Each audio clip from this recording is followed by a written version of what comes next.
The following opinions are solely those of BoatTEST.com and its test captain.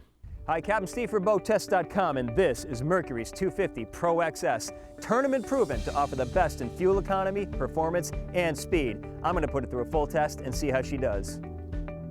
Let's start by taking a look at some of the features on the stand.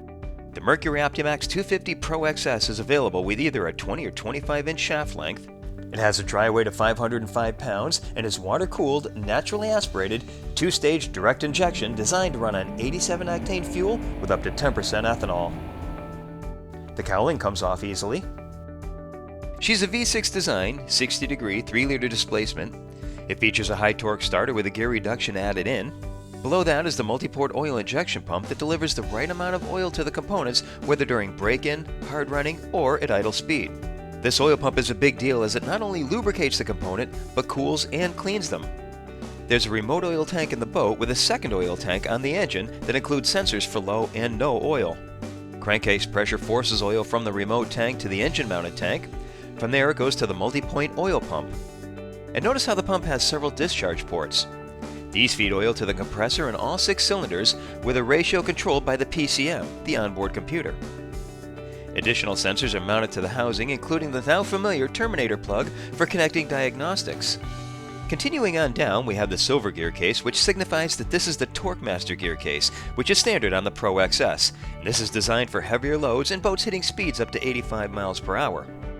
In the front of the hydrodynamic gear case are low-speed water intakes that complement the side-mounted intakes, and these also ensure optimum cooling at higher altitudes. Just above is a second, smaller anti-cavitation plate just below the larger one, and this directs water flow over the side of the intakes and then towards the propeller, giving better performance and more top speed.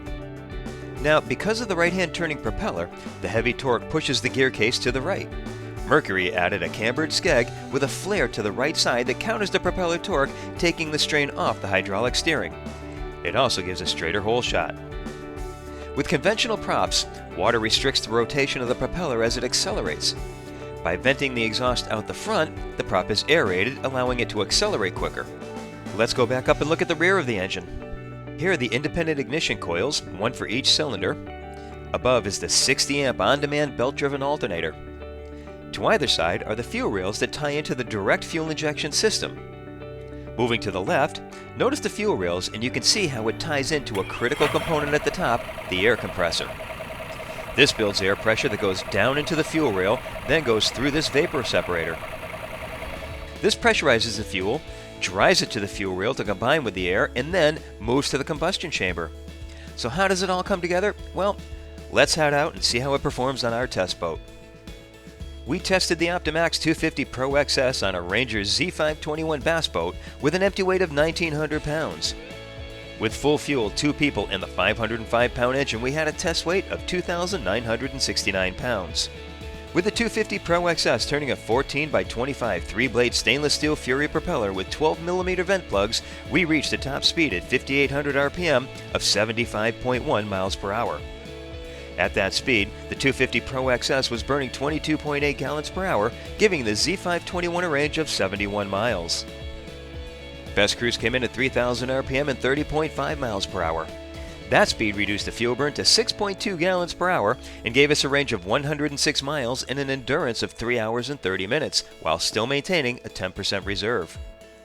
We had a time to plane of 6 seconds, reached 20 miles per hour in 8.5 seconds, 30 in 10.3 seconds, 40 in 12.6 seconds, and continued accelerating through 50 miles per hour in 15.6 seconds. The 250 Pro XS had great responsiveness. It brought us up on plane in short order, and then pulling the throttle back showed that it settled into any RPM steadily with no hunting. With a 120-degree turning radius, handling was effortless with no feedback thanks to the hydraulic steering. The mid-range responsiveness can be seen here, where we cruised at 50 miles per hour, the maximum speed of the camera boat, and then quickly accelerated to the 75 mile per hour max speed of the test boat. When taking power off, I noticed no freewheeling of the propeller, which seemed to bring us off plane in a timely manner. Low-speed maneuvering was also excellent. Well, that's my full test and features walkthrough of Mercury's 250 Pro XS. For BoatTEST.com, I'm Captain Steve. We'll see you on the water.